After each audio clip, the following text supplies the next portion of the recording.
Coming up on the live and interactive ACSA legislative lunch break, we'll bring you all the latest news and information from the state capitol and CDE with an in-depth analysis on how it's impacting your school community. Plus, we are talking about ELOP today. We'll bring you some insight into a recent state capitol testifying event where our members were involved, plus what some of their best practices are in their school communities. That and more. The live and interactive ACSA legislative lunch break starts now.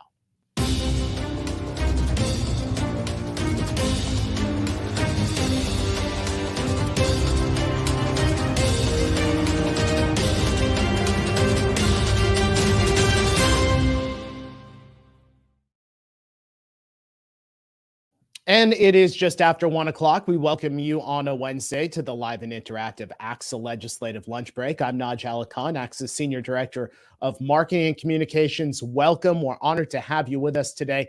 Edgar on assignment, so I'll be solo with you today, along with our couple of guests who are going to be joining us in just a couple of moments. Go ahead and jump onto our chat and say hello. Let us know where you're watching from. We've got a question for you that we're going to have you respond to in just a couple of moments. Lester Powell first on the chat today. Neri Pais, our great friend, with us as well. Honored to have you again. We're going to be talking about the ELOP later on this show. We're going to be talking about the program. Our two guests testified over at the state capitol a few weeks back about the program. We'll talk with them about being in front of lawmakers. They will talk a little bit about the programs they have in their districts and some of the best practices. So that's coming up first. I want to give you some updates on some news headlines. By the way, I may as well just address this right now.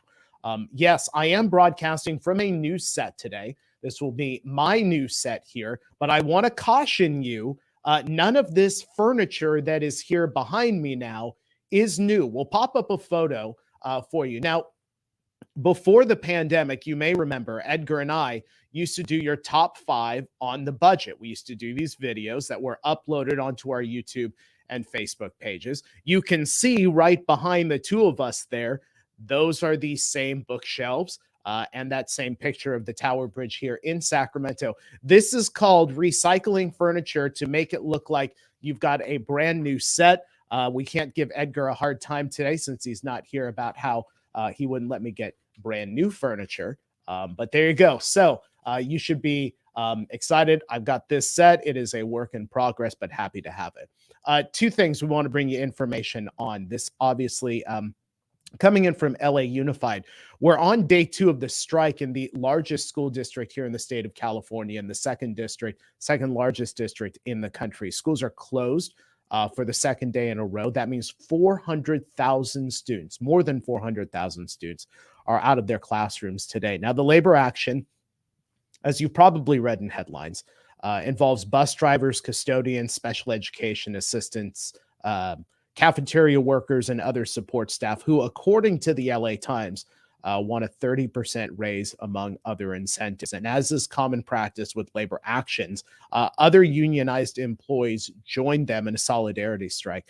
The Times also reporting that union leaders, quote, have not ruled out a later, possibly protracted strike if their demands for pay increases are not met. That according to the LA Times. So again, day 2 of the strike over there in Los Angeles Unified. And this is a story that popped up for us, got our interest, that I'd love to hear some of your responses to. This is crossing guards. Now, we know that there's an educator shortage. We've talked about it here almost every week on the ACSA legislative lunch break, but I wanted to bring this to you. This was an EdSource this morning. A report from San Jose indicates 30% of its crossing guard positions remain unfilled, which obviously has an impact on child safety moving from the school campus into our neighborhoods.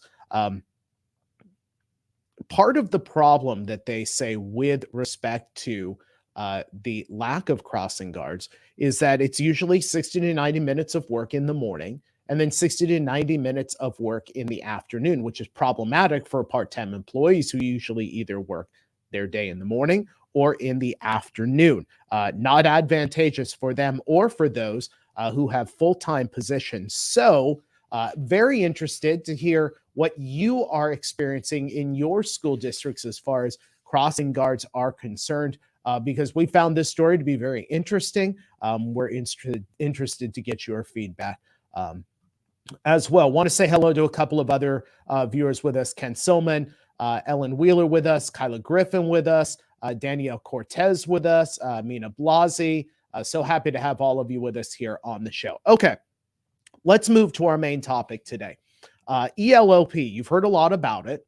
We recently had two of our ACSA leaders at the state capitol testifying on behalf of the program. We've got those two education leaders on our show right now. Let's go ahead and bring them on. Heather Pilgrim, superintendent from Oak Valley Union Elementary School District in Tulare, and Deborah Kubin, superintendent from Ukiah Unified School District. Heather and Deborah, it is so great to have you here on the show. Thank you so much for joining us. I want to ask both of you, and Heather, we'll have you start. Sure. It's about what your ELOP program looks like. Well, hello. Thank you for having me. My ELOP program consists of camps, and they run from 3:45 to 4:45 each day. But we run a parallel program with our after-school Pro Youth Heart ACES grant program. So they run, at first they were parallel to each other, and now we've kind of bridged them together. So kids have their snack from 3:15 to 3:45 with the Pro Youth, and then they head out to camps for an hour. A lot of our my paraprofessionals are the ones who are working that program, with a few of the certificated teachers as well. But we couldn't do this without the paraprofessionals who have stepped up, and they're running camps from, we have a 4-H camp, sports camp, foreign language, tech, and the kids get to choose where they want to go, and they just are loving it. And then after 4:45, they can go home, or they can go into a heart program and stay till 6 if they choose. But that's pretty much the program. We run it like camps. Deborah, I'll have you respond in just a moment. Let me go ahead and clarify for any of our viewers who may not be versed on ELOP. The Expanded Learning Opportunities Program provides funding for after-school and summer school enrichment programs. All right, I wanted to make sure I clarified that. Deborah, I'm going to have you answer that same question. What does your program look like? Well, we've got our summer program, and then we have our after-school program. We serve about 52% of our students, and there are a few prongs to it. One is we do academic support, so our teachers are providing academic support and tutoring, and our paraprofessionals. And then we also partner with our city. We're in a relatively rural area. We partner with our city. They run a safari camp program. And they are predominantly hiring a lot of teenagers in our community to serve our young people. And then the third piece of it is we have a performing arts nonprofit in our community, and our students are able to access a class every semester that they offer as well. It's a great program, both for our K through 8 students and our high schoolers who are working in those after school programs to help them build job skills and develop a love for kids. Deborah, I'm glad you brought up that piece about local teenagers. My experience, having seen the ELOP program out in the schools, has been seeing a lot of teenagers involved. So that is a really great example. And that really brings me to my next question. I'll have both of you respond. Deborah, I'll have you first. How do you have enough staff to cover the program? And are you providing any additional incentives? And are you teaming up really with any other programs? Deborah, I'll have you start. That staffing shortage is how we partially developed our program, because we have such a staffing shortage up here in our area. And so partnering with our city helped fill in the gaps. We also have a great relationship with our CSEA. And as long as we're continuing to post our position openings for our classified staff as well, we're able to contract that work out to our city. So truly our city, our students, our high school students are helping fill in the staffing shortage that we have. And Heather? Well, from the get-go, I knew I needed staff, so I upped the pay a little bit. And I wanted the pay to be attractive to both certificated and the paraprofessionals, so they get paid the same. But once I put it out there that anyone could teach this, a hobby, anything enriching, they really came out of the woodworks. I didn't have really a staffing issue in the beginning because of the incentives that I gave. But I also, with Pro Youth Heart, knew that I was going to need more staff because the amount of kids that came out was amazing. Last year I had 110 kids after school. Now I have on average 300, and I only have enrollment of 575 students. So Pro Youth has, what I did is I paid them a couple dollars more an hour to get them to come to Oak Valley. So that helped. And they've been awesome. So they filled in the gaps as well.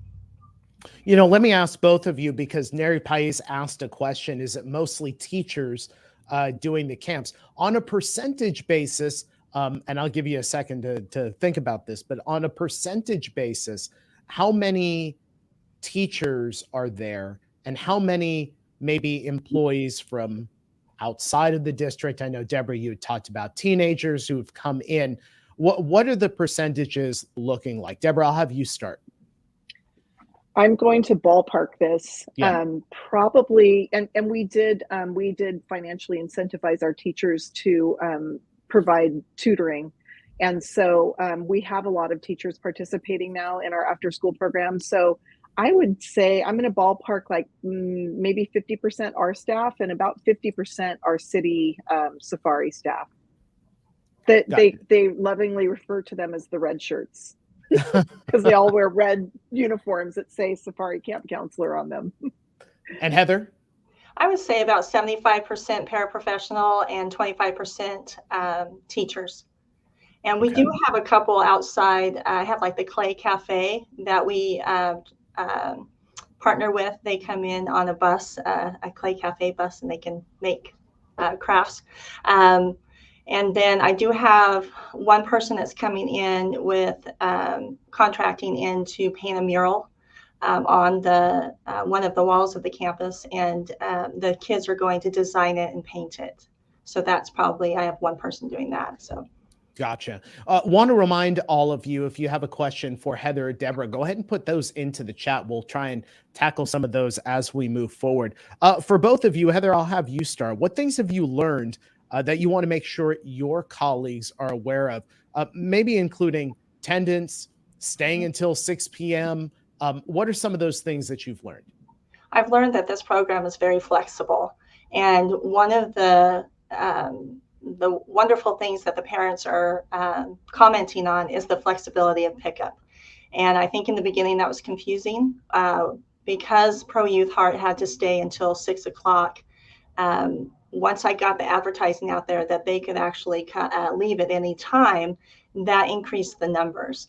And with attendance, I think it's really important to have a digital attendance. And so I've been working with Pro Youth on creating a PIN or a digital way of picking up their students and signing out their students versus the handwritten that they've done in the past. That was convoluting some things. And so we've been working all year on getting a digital attendance. So that has helped, and that will help expedite your, because your numbers are going to go up.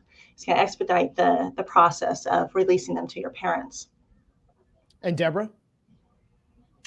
I would just echo the flexibility part of things. You know, we have multi-funded this project, including ELOP funds, our ACES funding, and then some one-time ESSER funds that we received during the pandemic. So the flexibility is key. The families appreciate it, and we've been able to really think outside of the box and be creative about how to approach these programs. You know, I think this one, when we try and talk a little bit about clarity with the ELOP program, this is something that I think maybe our viewers, but certainly our school communities need more clarity on.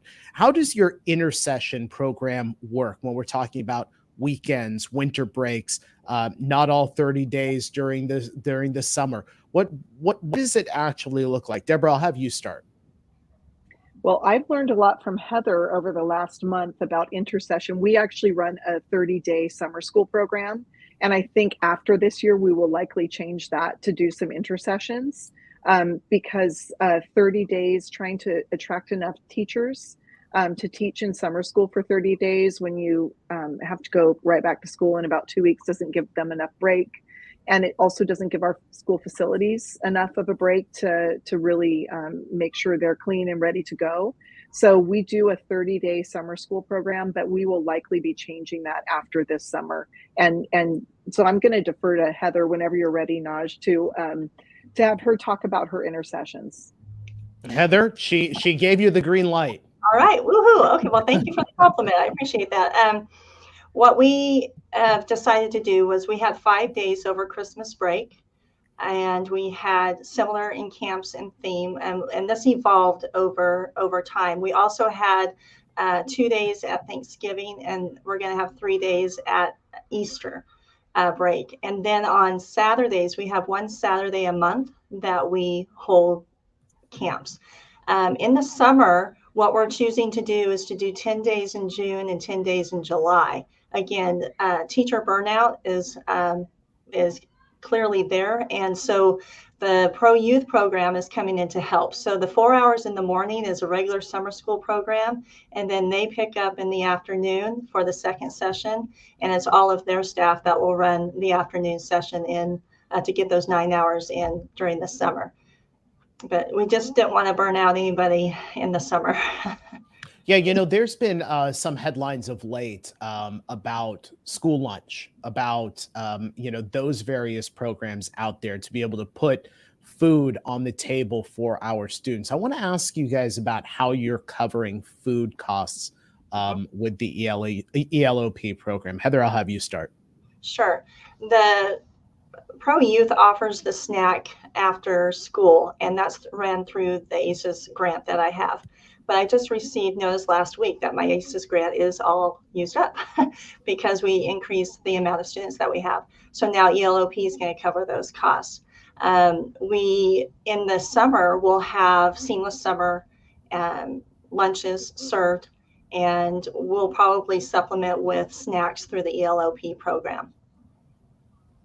Deborah? Yes, we participate in the Seamless Summer program as well. And then our food service program does the snacks in the afternoon. I think it's the supper program.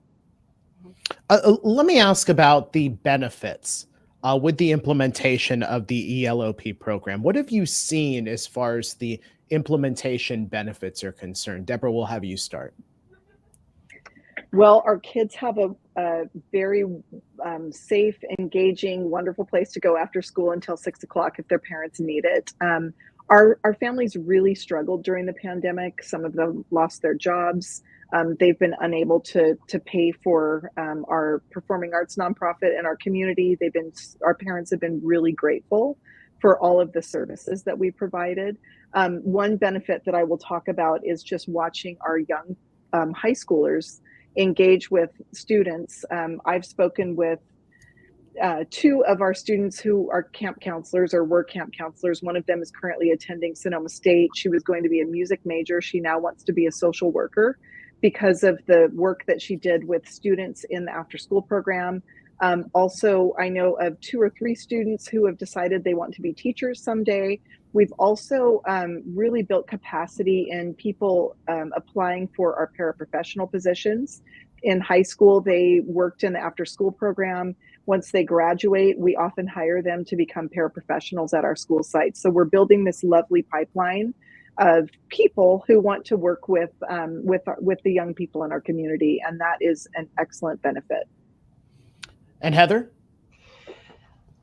When you walk into a camp and you see your cafeteria director teaching Spanish and the relationships that are being built, it kind of gives you chills, because the stories are walking through the cafeteria line and being able to have those conversations with the cafeteria director that they didn't even know before. So morale in term with the paraprofessionals has just gone up. They feel like they're a part of the community, and they're just feeling really good, like that they belong, more so than they ever have before. So that's increased a lot, and they're allowing them to earn extra money beyond their workday through this program, because they're the heart of our community, and they're the ones who live in this community, and they support the school. And being able to say, hey, you can have an extra hour a day at a higher rate of pay has helped kind of pay it forward with our inflation and everything that, everybody's struggling financially right now. So they're very grateful. So the climate is something that I've never, I didn't see that coming. On the student side, I have a student superintendent council, and I have one student from each class from 3rd grade up. And I asked them, I said, why are you enjoying this program? Why are you guys coming? And this one little 3rd grader just said, you know what? Because I get to make the decisions for myself that day. I can decide which camp I go to, and I get to hang out with my friends, and no one's telling me what I can't do. And so even the kids are enjoying coming to school, and the attendance rates are going up because I've got 300 staying after school. They want to come.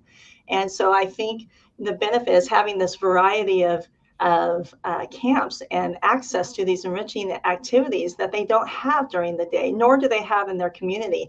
I was a home ec teacher, and I teach once a week. I don't pay myself, but I teach once a week. I teach sewing, and so we've got needlepoint, and we've got crocheting, and we've got those things that fly in the air, the drones. We have drones, so they're just learning so much outside of the regular curriculum that the kids are just really enjoying themselves. Okay, so here's what I've been making a list as we've been going, as I asked both of you this question about the benefits. Here's what's on my list: earn extra money, teenagers involved from your community, place for students to go to until 6:00 p.m. You're building a pipeline as far as your employees there. Morale is up, building relationships, and attendance has gone up. Okay, so I just gave you that list. So I'm going to ask you about how your community is responding beyond just what I had on that list to the ELOP program. Deborah, I'll have you start. Our families are so grateful for the work that we're doing.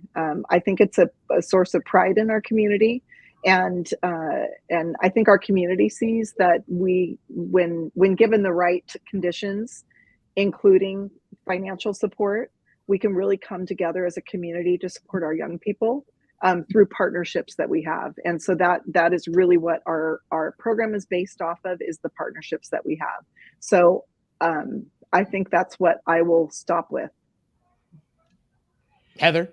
Yes, I am rural. I have no sidewalks, so the crossing guard issue is not my issue. But so my community are the families, and when I have a parent who actually stops me, who scared me before because she was always a little negative towards me, stop and actually is appreciative of the program because of what they are engaging in.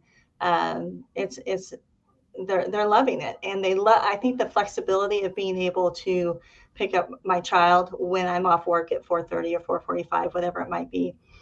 But one of the things that we do have at Oak Valley is a 4-H program, and so we're in turn creating, or kids are having the opportunity to participate in projects, ag projects and 4-H projects that are in turn going to be in the Tulare County Fair. So we're going to have more involvement in our county fair due to this program as well.